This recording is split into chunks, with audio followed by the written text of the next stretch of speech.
3 most thought-provoking questions from Plato. Third one is, what is justice? What is justice? And we have to understand that Plato was a philosopher, ancient philosopher, who he was fascinated by the concept of state governance and by republic. I believe he might have originated even the term republic. So he was quite intrigued by the form of governance. And as the ancient Greece was developing and constantly evolving, he was in particular very thought-provoked by the system of governance, and he famously, quote, asked the question, what is justice? And he meant, is justice a power? Is it a fairness? Is it a harmony? What is really a justice? Is it justice being done by the most powerful? And so in a sense, is it justice just power? Or is justice true fairness, where truly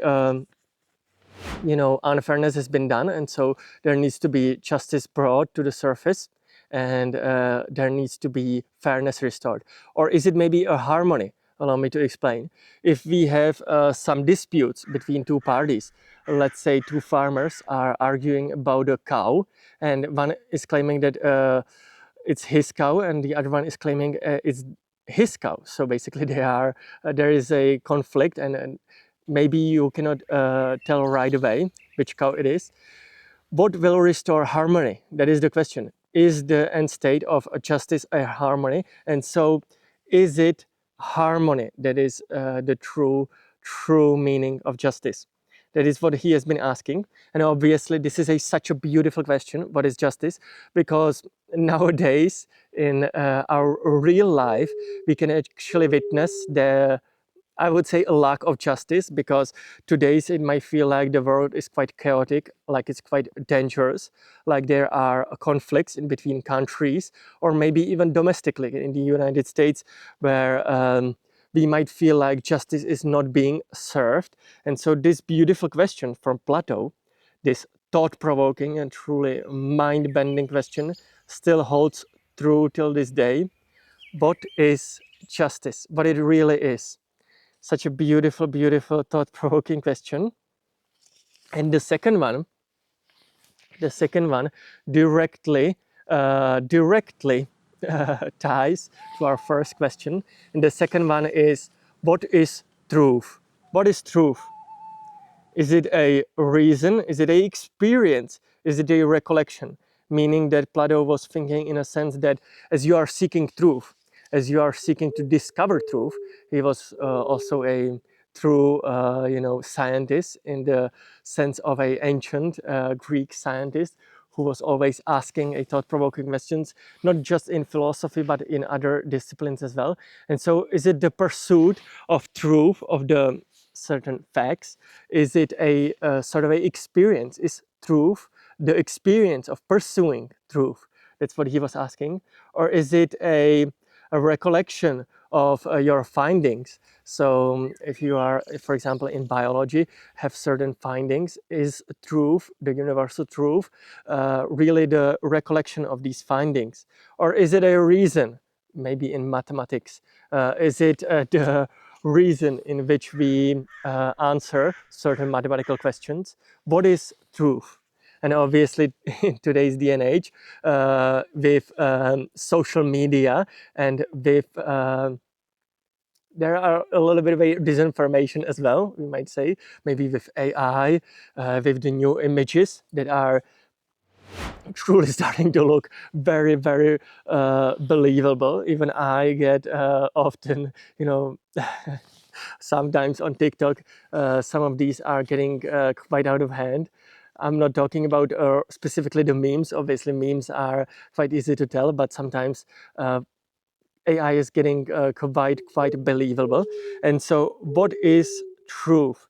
This beautiful, thought-provoking question from Plato actually, as I demonstrated, even holds true till this day. it's a quite mind-boggling question, because what is truth? Is it the AI generated slop, or is it the facts, the true real facts? What is truth? And is lies ever becomes truth once it's repeated many times, maybe by politicians, if they are trying to spread propaganda, you know? Does lie become a truth since it's being, since it's being repeated over and over and over, to the point that people start to sort of act towards it as truth? Wow, you wouldn't believe it, but they are just beautiful, beautiful birds. I hope you can see them. Maybe not. Well, that was probably a synchronicity. Just a huge bird. I guess that was big synchronicity, huge synchronicity. I guess God wanted me to talk about this, I guess. Also, I almost forgot, but before we say the most thought-provoking and insane question from Plato, I just want to introduce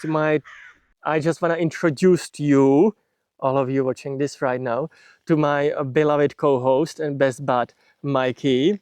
He's right over here, am I right? He is on a leash today, as you might have seen in a recent video as well. He is on a leash because he has been running away a lot. I don't know what it is about the snow. I was actually thinking that it might be the steps from the deers that provoke him. They provoke him a lot, because usually when there is a summer, or when there is autumn, when there is a spring, usually he's unable to track the deers, past certain point, because the track becomes unclear.